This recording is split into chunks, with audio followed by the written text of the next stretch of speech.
I'm Big Blue, bringing you the best in New York Giants sports talk and entertainment. Well, it was scrimmage day, and of course my friend was not working today. So I don't have any inside information or any information that you probably can't find in the Twitter sphere and the Google sphere. And I'm still looking for some video. But you know what? I'm going to just go over some of the highlights that I've been seeing.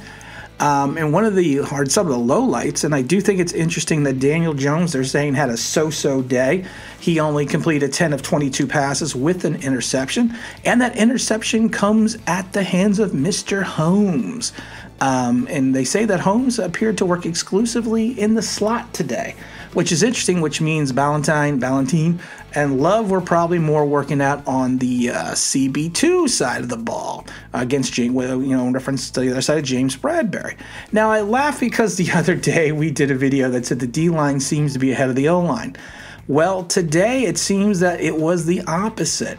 And of course, you cannot hit the quarterback in these types of scrimmages because they have on the red jerseys. But they were saying that the quarterbacks did not seem to appear to be under much distress this scrimmage from the defensive line, especially from the pass rushing edge position, which I am interested in seeing because, like I said, I still personally think that we need an edge. And, that's just the way it is. And like I said, I was curious to see how it was going to play out in scrimmage today, if it was going to be the opposite, because you know what? There's a difference between practice and actual, game time scenarios. And this is what I was interested in seeing, how in a game time situation was the offensive line going to hold up and how the defensive line was going to attack. And like we've said it before on pass protecting, you're going backwards, and with the defense, you're going forwards. And the advantage this early on should be with the pass rushers, and it does not seem to be that case right now. And of course, this is only one scrimmage, so we cannot really go by this and lump it all together. They say that Dexter Lawrence had a very active day. He dumped Barkley on back-to-back plays, and it's evidently Barkley was not too happy with the way he was handled by Mr. Lawrence. And they had a couple of exchanges, no blows, no nothing, but he evidently didn't appreciate the way he was treated. What was Judge's overall assessment? Well, he says there were some things that I thought they played better than not. I thought they ended the day on a high note, and it was some good drives going down the field, said Judge. For a first day of going out there in a live situation of just calling plays, running plays, I was pleased with today's effort. I was pleased with the urgency. There's a lot of things we need to clean up going forward. Typical coach speak, which is fine. I am a little concerned that Jones completed just 3 of his first 10 passes, and he was picked off, of course. That's neither here nor there. Eli never looked great in practice all the time. Eli also never looked good in preseason. It's I don't have a problem with that. Judge actually, so they're saying is he spent most of the time standing behind the quarterback, and he was standing behind the huddle. And he even said, I was standing behind the huddle, behind the offense the entire time. The things you can't see on the film are the command. You can't see the way he is in the huddle. You can't see on film the presence of the players have at the line of scrimmage, which is interesting. And he says, I was very pleased with the tone Jones set for the huddle. He does it every day in practice, but he went out there today in a competitive situation and really stepped it up. To me, that's just coach speak that my quarterback had a bad day. It's not the end of the world. It's just practice. We're talking about practice here, guys. Practice.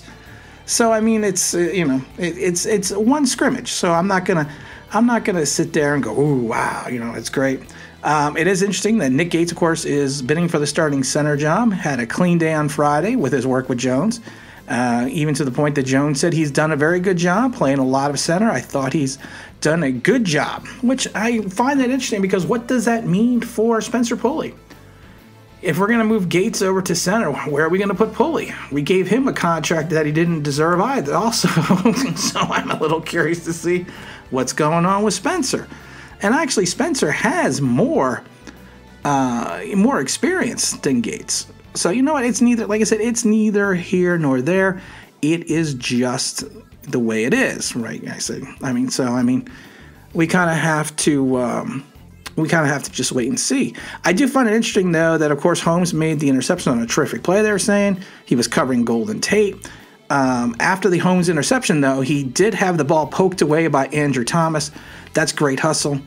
You know, he had it, you know, I mean, that's what you want to see, that if you do have an interception, you want guys to get out there and poke the ball away and try to create the turnover.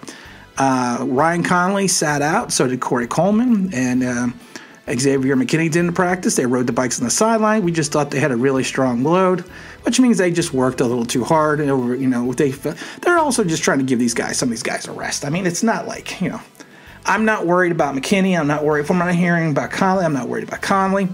I think like I said, what I am interested in seeing is August 29th. The Giants are going to have the blue and white scrimmage. This is so college, and I love it. And it's going to be on August 29th at 6 p.m. on NBC4 New York. And if you're not in New York, you can go on Giants.com and watch it. And they're going to broadcast the blue and white, and they're calling it the Blue and White Scrimmage TV Special. And again, that's going to be on August 29th. I think that's going to be an interesting situation, an interesting thing, and a fun thing to watch. So like I said, you know what? The scrimmage is what it is. It's a scrimmage. Did we learn anything? Probably not. You know, they said T.J. Brunson looked good. You know, he delivered on a couple big hits on a couple of the receivers. You know, they say that Bachman looked good. They say Gallman looked good. You know, Eric Tomlinson caught his touchdown pass, you know, off of McCoy. You know, Austin Mack and Alex Bachman scored. Caden Smith caught a touchdown from Jones. You know, it is what it is. It's a glorified practice, but you know what? They got to compete a little bit. They got to hit each other a little bit, and they got to work a little bit on things that they need, and fundamentals and things that they need to work on. So am I overly excited about the scrimmage? No. But you know what? It's good to get out there. It's good to do what they need to do, and it's just like I said, it's just, I feel like an idiot because I'm just reading things to people. You know, why don't I just get on Twitter and read tweets?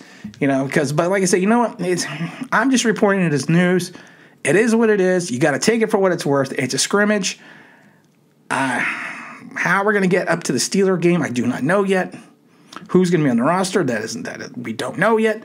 But we just need to focus on getting these guys sharp, learning the playbook, and understanding their roles on the team. And once we do that, I think we are going to be in a good place. And like I said, I think Joe Judge are going to be in a good place, and I think the Giants are going to be in a good place. I'm still predicting either 8-8 or 7-9. I did come down to 9-7, but I do think 8-8 can win the division. Go back and watch the video. And again, this is Tim with Online Big Blue, bringing you the best in New York Giants sports talk and entertainment. And as always, if you could like, if you could subscribe, if you could ring that bell, I think you know what that means. That'd be awesome.